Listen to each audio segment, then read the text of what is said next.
حضرت ابو ہریرہ سے ایک اور روایت میں ہے کہ رسول اللہ صلی اللہ علیہ وسلم نے فرمایا، اہل عرب کے لیے اس شر کی وجہ سے تباہی و بربادی ہے جو سن 60 ہجری کے اختتام پر قریب آ چکی ہے۔ امانت کو مال غنیمت اور صدقہ و زکوۃ کو تاوان خیال کیا جائے گا، اور گواہی شخصی جان پہچان کی بنا پر ہوگی اور فیصلہ ذاتی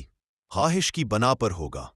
حضرت سلمہ روایت کرتی ہیں کہ رسول اللہ صلی اللہ علیہ وسلم نے فرمایا، میرے جگر گوشہ حسین بن علی کو سن 60 ہجری کے اختتام پر شہید کر دیا جائے گا۔ یہی روایت مندرجہ ذیل الفاظ کے ساتھ بھی مروی ہے۔ میرے جگر گوشہ حسین بن علی کو سن 60 ہجری کے اختتام پر شہید کر دیا جائے گا کہ جب ایک اوباش نوجوان ان پر چڑھائی کرے گا۔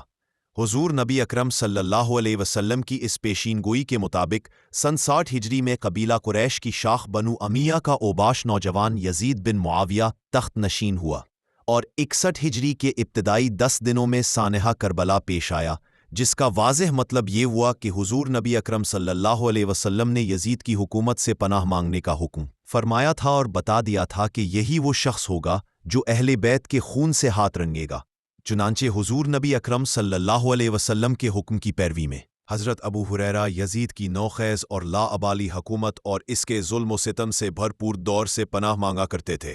چنانچہ آپ کی دعا قبول ہوئی اور آپ 1 سال پہلے ہی فوت ہو گئے۔